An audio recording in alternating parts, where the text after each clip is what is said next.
I really wanted to give them credit this week. Because, yeah, this episode of Ninninger didn't really suck. And, you know I've been complaining nonstop about the series since it started, right? So, yeah, that's kind of high praise from me, except they kind of botched the ending. Okay, so Kinji's officially accepted as a student along with the rest, and since Kinji's officially joined them, Yoshitaka decides to take a day and go over the basics with them. He doesn't actually go over the basics, as after they realize that while Kinji knows the advanced techniques of the lightning and wind type techniques, they realize he hasn't. He is inept at fire, water, wood, metal, fire, water, wood, metal, and I forget what the last one of those was. Ground. Why did I forget ground techniques? Yeah, he's not able to use the 5-star shuriken, and his capabilities with it are down to what we first saw with the team, which I guess makes sense. And you know what? They give a good reason for why he might be able to use more advanced techniques than the more basic ones, because he spent so much time trying to learn those techniques that he botched his own capabilities with learning the basics. So while he's really good, he's more specialized than the rest of them, if that makes much sense. So Kinji goes off to train himself and finds a kid practicing baseball because he wants to become better. So there's kind of a kindred spirit dynamic going for this episode, except here's the first part of where they botch it. See, they spend less of an episode establishing this kid, and then they make him a major part of the episode, because the kaijin of the episode, Dream Eater, I'm forgetting the actual name of the monster, but it's an elephant made out of a purse that eats dreams. Yeah. Now, this is created by Ariake. Ariake no Kage is Kibaoni Gengetsu's wife, and the reason I remember the name is I have the Ninja Wiki up for once, because I got pissed off at myself about not remembering the names. See, even if you don't mention in the comments, I annoy myself with not being able to do it right by that. So, Ariake sends this specific monster out because she wants more despair, loneliness, the darkness that feeds them, that they thrive with for some reason. Except here's the big problem I realized in hindsight as I was watching this week's episode of Drive. See, the monster isn't actually creating despair by taking away and eating the dreams of its victims. Yeah.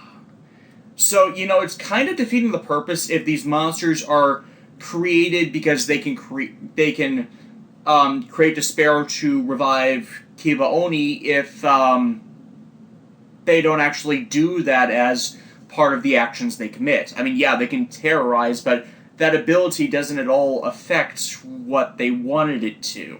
I mean, it affects the kid, which takes away his drive to play baseball, and it also affects Takaharu. Takaharu, initially, I think, is this week's only team victim of the spell of the monster, and he was for most of the episode. I'll get to it. And, without the wanting to become a ninja, he's actually a better character. Yeah, he's more reserved, he's more responsible.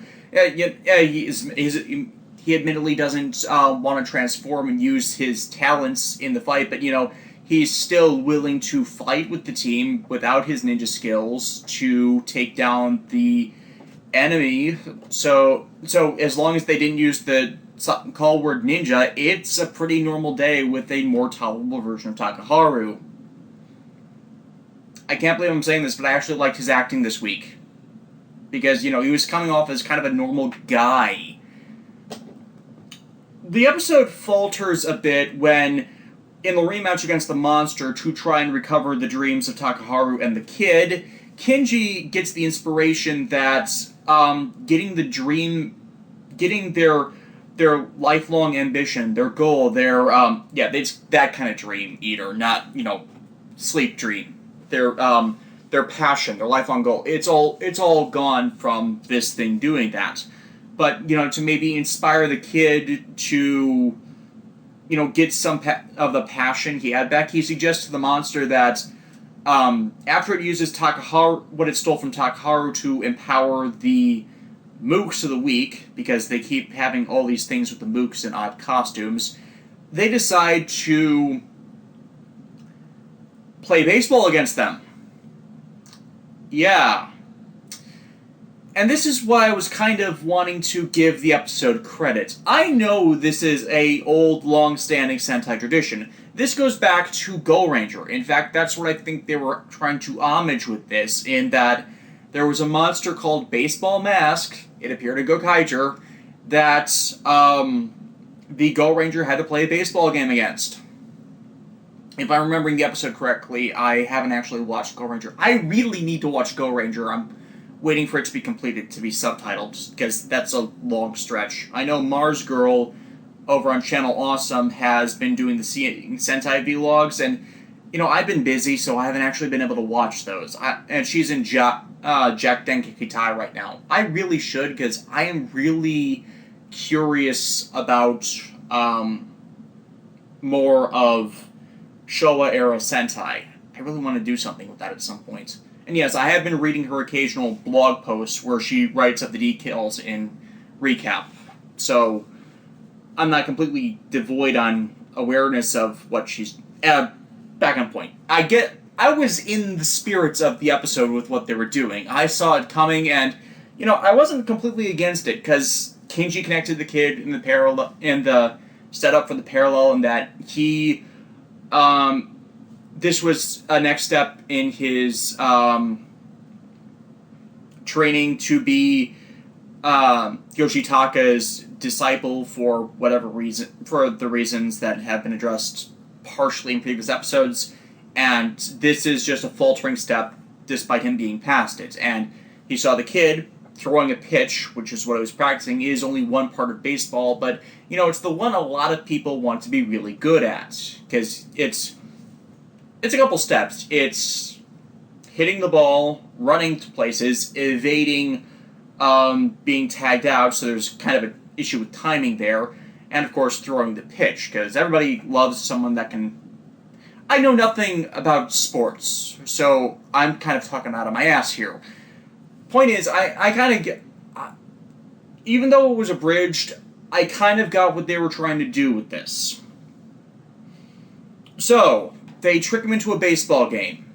And I say trick them because, of course, it's not a normal baseball game, though the Niningers think initially it will be a normal baseball game. Then each side starts using their own powers, and, well, the Ninninger has all of these ninja skills, to get around playing fair. So really, had this been a normal baseball game with no special powers, it's likely the Ninninger would have lost, because until... well, I wouldn't say until the beginning of the game, they started cheating immediately, but there was a better chance for the forces of Kiba Oni to win this battle had they actually not encouraged the Ninninger to use ninja powers. Takaharu pretty much shines here too, in that he's useful for the team without being annoying, without being the special, or yeah, he's just a good bit player for the most part of the episode. And I kind of saw from I didn't initially catch the direction of what Kenji was doing with it. I thought it was a bit baffling, but okay, I was rolling with it until he got the kid that had been continuing to watch them in on the game to make him realize again that though the monster took his ambition, there was, even if he didn't want to do this anymore, even if it was lost permanently, there's no reason why he couldn't have fun with it. And, I thought that worked, especially since they put him into pitch against Kiboni, the forces of Kiboni, and this works to me. The kid throws a fastball that manages to strike out the monster. This works for me because none of the rest of them are actually baseball players.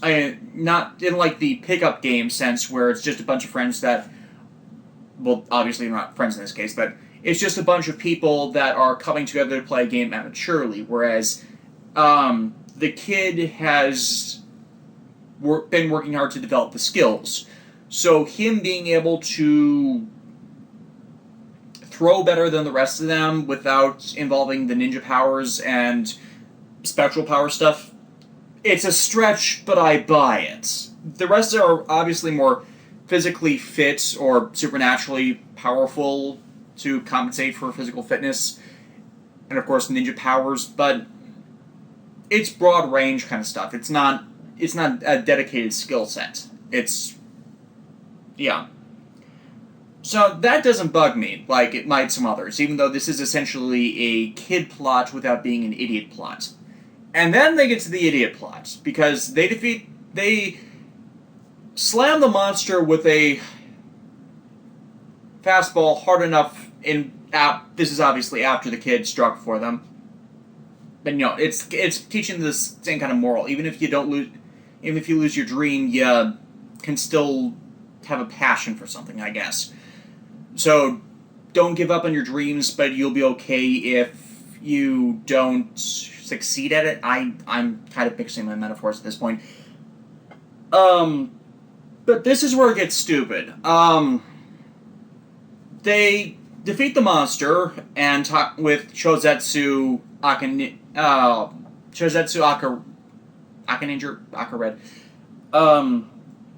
After they retrieve the dreams, which restores Takaharu to normal.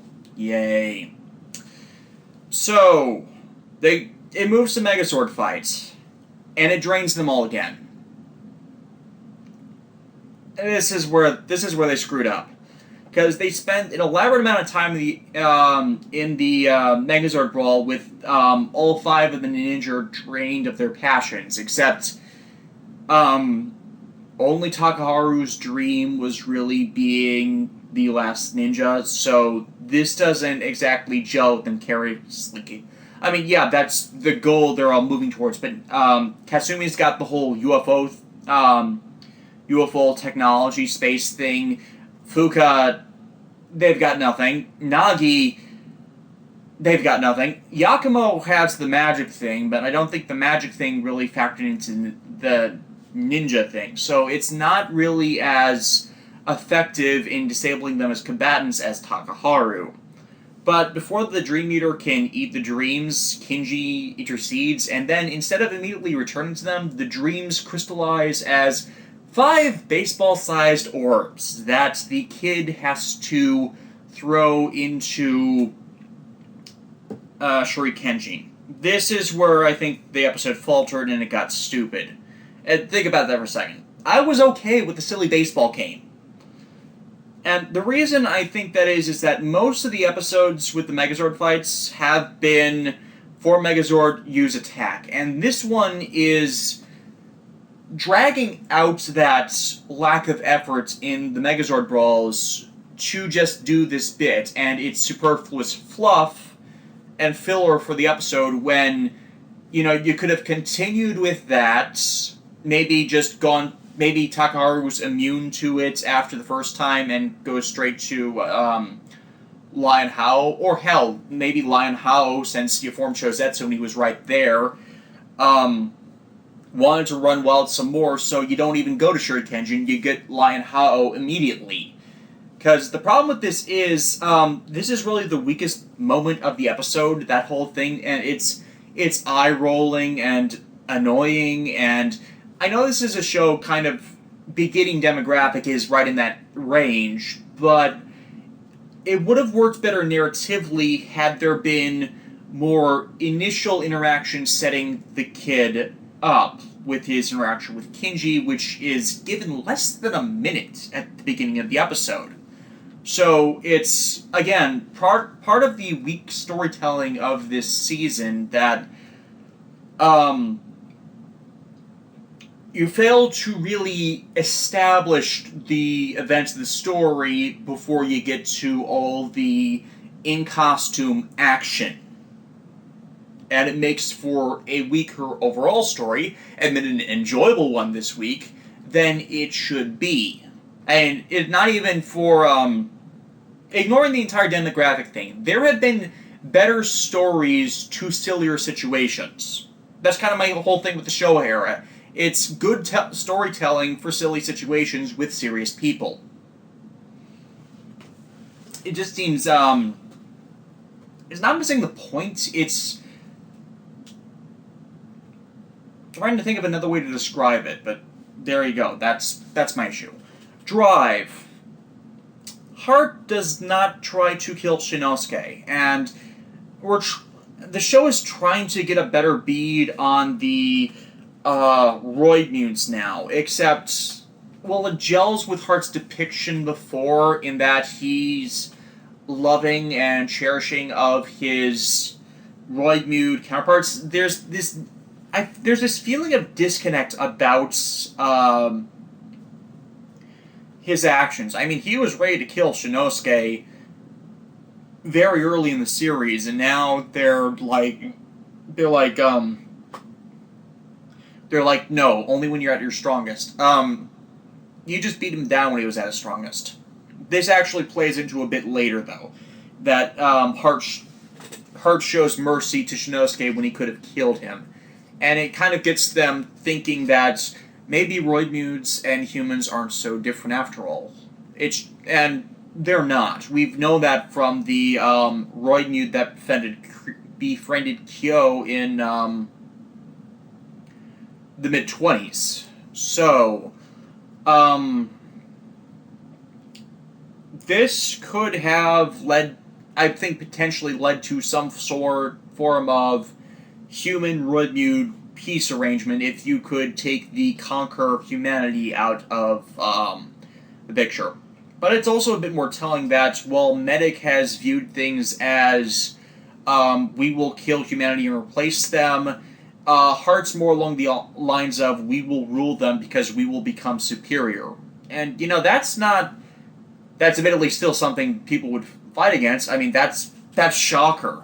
That's Shocker without the inherent cruelty, Nazi exploitation of it. So, I guess that's a bit more understandable, but I'm still thinking that Heart's definition of rule over them will be some type of pseudo-permanent global freeze, which would not be good for anyone, especially with the promised number coming up. So I like that they're finally expanding on his character 38 episodes into the show. Yeah, there's really a big problem with Drive about establishing the nuances to the villains. Throughout the show, we've known very little about the roidmudes' intentions. We get it in little bits, and it's mostly seen through the eyes of how they treat other people and their views on supremacy. We know the roidmudes want to evolve, but for the most part, we've not been really addressed why they evolve, aside from the mastery of a concept that is forged through an emotion. We don't know why they're seeking this promised number and we didn't know for the longest time what the promised number was, and now we know it's a promised number of ultimate evolution forms out of the 108. And we know that Heart cherishes every one of the roidmudes, and in this episode he specifically says that even if they manage to produce more roidmude cores, there will only ever be 108 roidmudes. And my perception of that is there will only be the original creations to them, because any new cores they would create are their children. So it's not the same tier of family to him that he cherishes. He would obviously cherish new roidmudes, but I think it's a perception thing, which is what truly matters to their evolutions, and we'll swing back to that.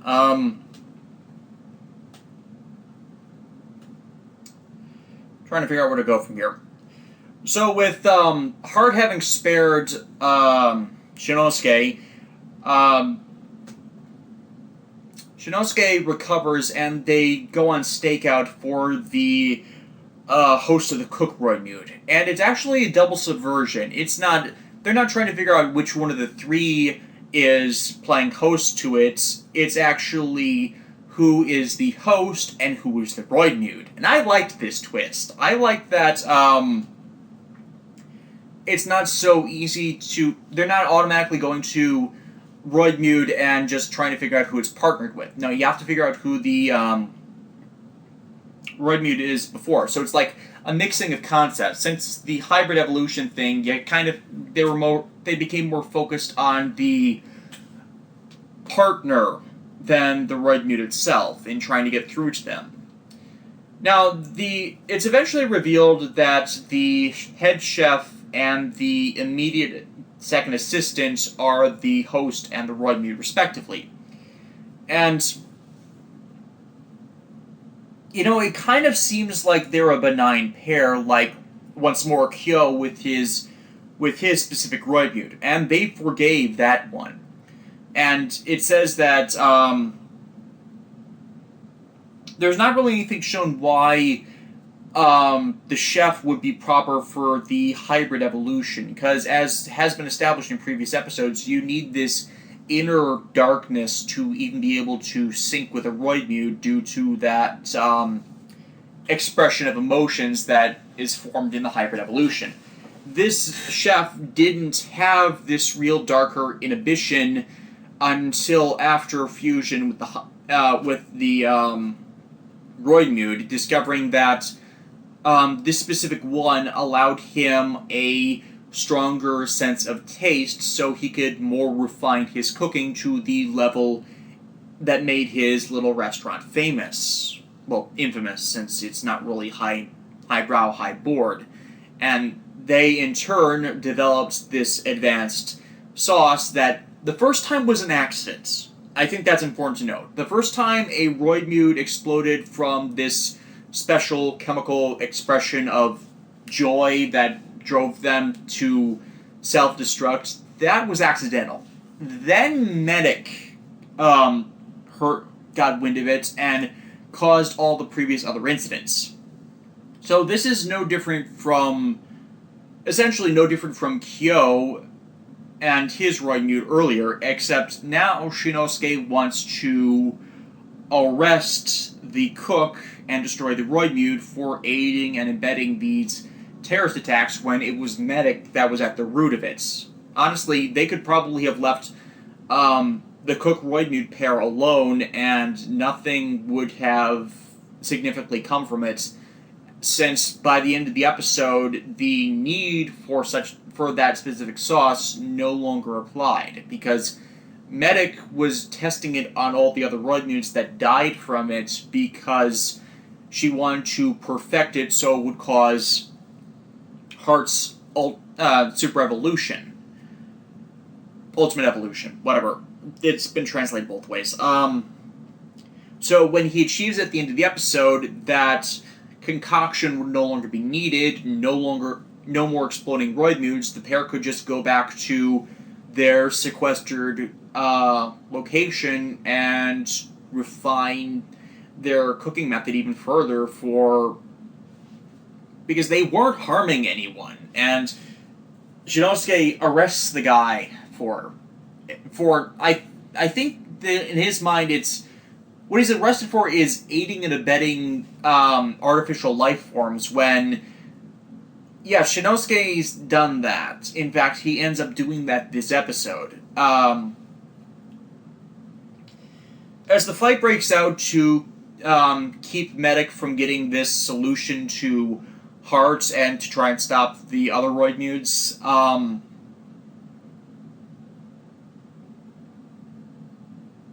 I lost my train of thought there. But yeah, a big fight breaks out between all the sides to stop it from getting hard to heart, and yet it ends up not being needed. As Medic breaks down crying after the United Riders defeat the roidmude and smash the containing vial, she utterly breaks down because this was her last chance to get back in Heart's good graces after everything she's done, after she sees the condemnation in his actions, because for the most part of this episode, he's completely shunning her when that's pretty much what she's been shown living in the last several since she became part of the cast. She perks up and is very attentive in Heart's presence, like they're lovers, and she has, in a way, betrayed her lover for so long by all of her Shinigami roidmudes, the ones she wastes, the ones she kills without, with callous disregard to them, and when she's the one that's supposed to be healing them. And so, she thinks she's just failed again, and Go tries to defeat her, and she's in human form, so, of course, you can't show Kamen Riders killing people that look human, can you? Yeah, Shinosuke steps in despite Go being in dead heat form with the Max Flare tire on him. Which I think is the first time he's used a tire... No, he used, Dump in a previous... Point is, Shinosuke saves Medic from being defeated, which everybody calls him out on because, Medic's the healer of them and allows for the cores to potentially return to safe territory. Admittedly, the last one to do that was Brain, and Medic actually hasn't been healing any cores, resetting them like should have been her role in this, for quite some time. So it's like that role of her was completely forgotten for months. Both watching time and showtime. So she wasn't actually performing the role they all thought she was, I guess. But this is where it comes back to the mercy Heart showed at the beginning of the episode, in that it's in the exact same vein, or at least it's supposed to be. In that Shinosuke would rather defeat them when they're actually fighting others instead of, fighting for their lives, fighting at their best, than when they're incapacitated. And I guess this goes back to tries to at least be to the same line of thoughts as the roidmude that partnered with Kyo. And I keep citing that episode because that's where I think this is all coming from. In that that specific roidmude made a mistake, but wasn't intending to harm anyone with its actions. It just lost control in the moment of weakness concerning his own memory sets, and even in that episode, Shinosuke saw, he could figure out where they were coming from. So, but, they know Medic. They know that keeping her around is only going to lead to bad things. They've seen the number of roidmudes Medic's experimented on. Hell, she experimented on Chase. So you're not really connecting empathetically or sympathetically with whatever the correct term is. You're not connecting the sentiment correctly with the audience at all. I mentioned the earlier bit with Heart because I think it's in the same vein. Heart showed mercy to Shinosuke when he had all the rights dead to rights, and now they had Medic here, and they had her dead to rights, and Shinosuke saves her, lets her be in turn. And this was a really, really, really stupid thing to do. Something I keep needing to address here, Shinosuke's not a fucking idiot. He became one after the Ninninger versus Drive thing, after Takaharu's insistence that he's an idiot. He's not an idiot.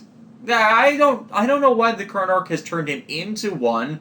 Not current arc. Since, the whole thing with the freeze roidmude that lasted for 10 episodes, I want to say, that showed Shinosuke as more reckless than he should have been, character-wise, because he had developed away from that.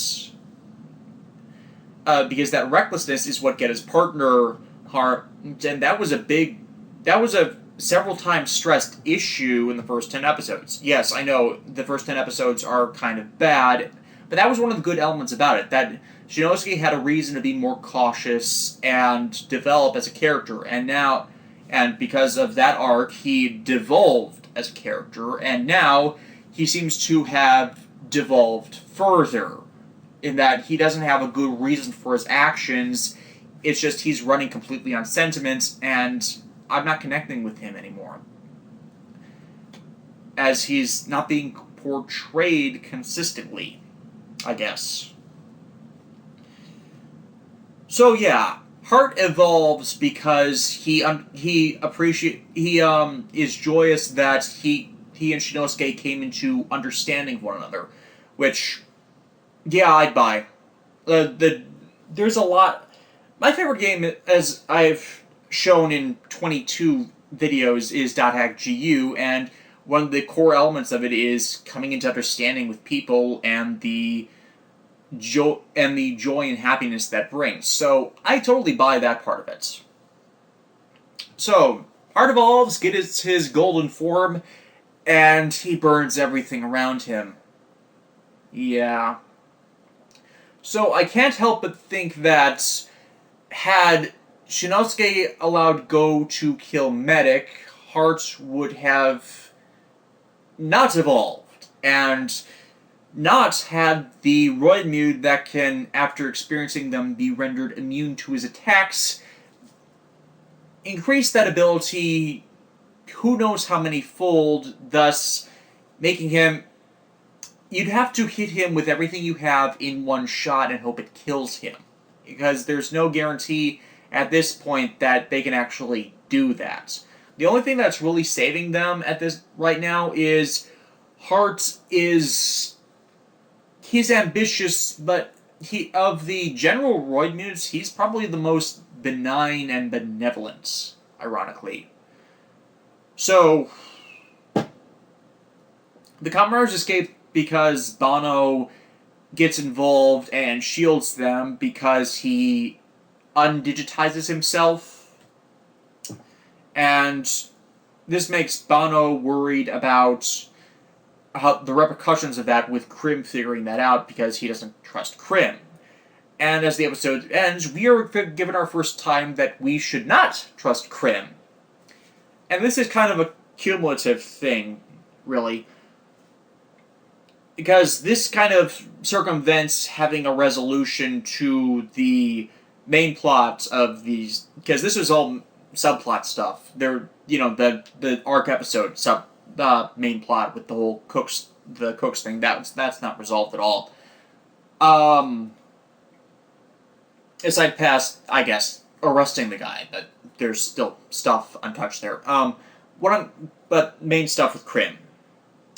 We see the first preview stuff for Kamen Drive's movie Surprise Future, and it gets along the connotation that Krim has actually been manipulating everyone to develop the drive system to the point he could take over the world once the rampant roidmudes have been eliminated. Now, Krim has been keeping secrets all season, particularly with all of Drive's upgrades. They already existed, but only became relevant as the show progressed and was shown they were needed. Dead Heat was admittedly unperfected, but formula was hidden. Secret features to the drive gears, all his backstory stuff, and compartmentalizing the divisions that make us now suspicious of this other Krim that appears and the preview stuff that show Krim taking over the world.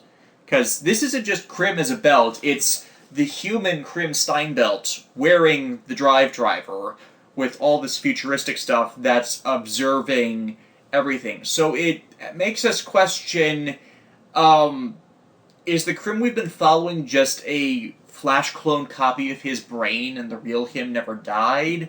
Or is this the Krim from the future come back before the events of Surprise Future to plan his conquest of the past? I don't know. I really want to see the Surprise Future now, because this has intrigued me to... I like time travel fiction, and this is potentially shaping up to be a good time travel movie out of Toei. I know, right? That seems like something that's inconceivable, because they haven't made a good time travel movie since... Do we count, O's Wonderful? Because I think that's the last one. That's tentative, since it's not really focused about being in the past or people from the future. That's the O's Wonderful more had as an incidental plot device. We don't count Movie World Ultimatum.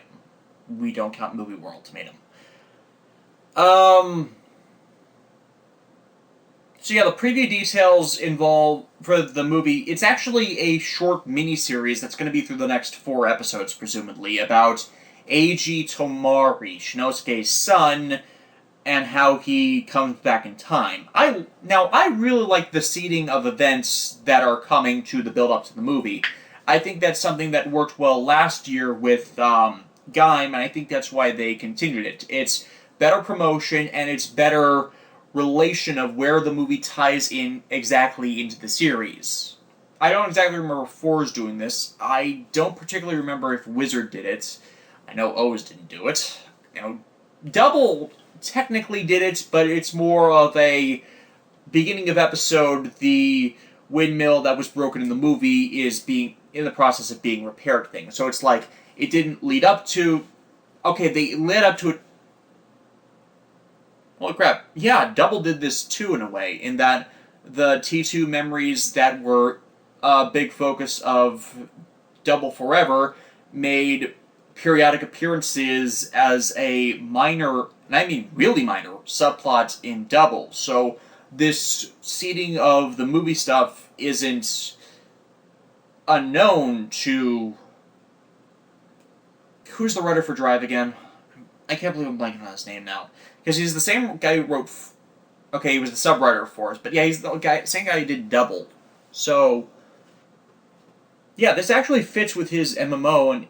Not MMO. With his MO in integrating this kind of thing into the main narrative. And so far, first tease, I'm really damn interested in knowing what happens in the movie. You probably succeed there. Yes. Garo. It was a clip show this week. That's pretty much everything relevant of notes. There's good character stuff in it, so it's not as tedious, but I kind of skipped along the clips, because admittedly, this one is more deserving of the needed recap, since this season of Garo has been a lot more serialized, with ongoing events continually showing that they need to be... Let me rephrase. This season has actually had a series of events which would necessitate a recap at some point before moving on to the next series of events. Especially since they seem to be going straight for Jinga and Amelie and Radam right now in the next episode. Well, not exactly right now, because the episode comes out in a few days, but you get my drift. They're not wasting any time with more subplots. They're just going for them right now. Unless, the location they're in is a trapped maze that they need to get through to get the Jinga, Amelie, and Radam that eats a few episodes before that, but it's the middle of the show. I honestly would have expected a bit stretching it out a bit more, because Usually the final boss event happens in the last 5 episodes consecutively, 5 or 6. So, yeah, we're about 5 episodes ahead of schedule on how Garo normally deals with their end bosses, which I'm not saying is a bad thing. I would have, since it's been a lot stronger with the relation of the story arc, you could have actually padded it out a bit more, I guess. But, I guess gotta see how it develops and all that. Cleanup stuff. Yes, Blip is dead. I have a Daily Motion page. I post on it regularly. And yes, I'm getting the YouTube thing fixed up, because, if nothing else, last week's scare with Blip going down, that's not changed. We just know a reason why they were more callous about it. I'm fine. I've got a tertiary video posting place, and worst comes to worst, and YouTube still rejects me posting my content because of Content ID, I can just make short trailers telling people when parts of my review stuff is out. I am considering taking a break at the end of the year, and I shoot my season finale, because burnout. Last year was burnout. This year will probably be burnout with some of the things I'm considering. But I've got plans for stuff I really want to do. Ryuki is up on Daily Motion currently, if you've not seen it already. Part 2 is releasing this Saturday, also on Hirotaku and Manic Expression, and the channel and some blogs, and RT Gomer's forums, and Geek Vision's forums, and there are lots of places I try and post my videos. Chroma Squad. Chroma Squad's next part will release tomorrow. I'm trying to think if there was anything else. Yes, I have seen the preview details for Ghost. Yes, I am very much intrigued. I just learned he has 8 potential forms before we even get to the Super States in the 20s.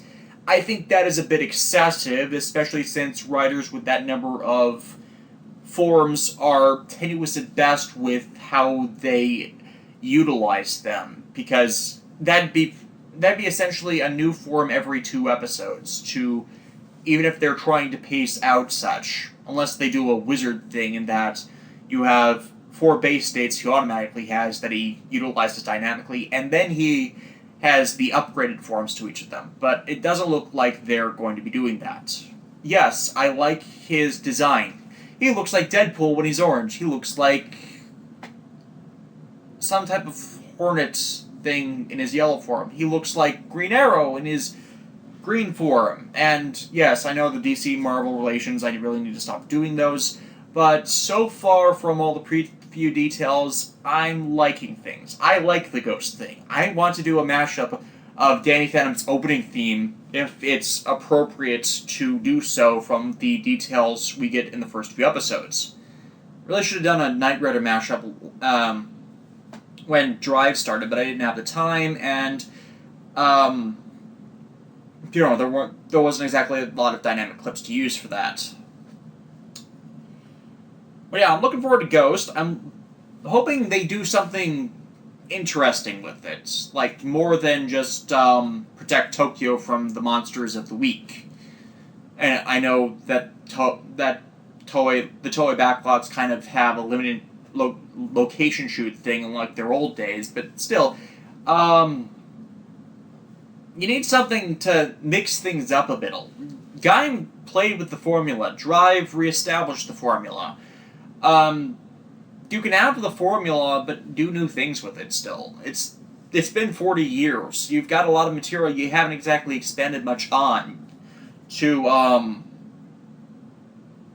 Actually, there's a question. Next year's going to be the 45th anniversary of Kamen Rider, meaning Ghost is the 45th anniversary series, meaning, oh god, the next Tyson movie is going to be terrible, because it falls around that date. That's just, no. Yeah, I think that's everything, and see y'all next vlog.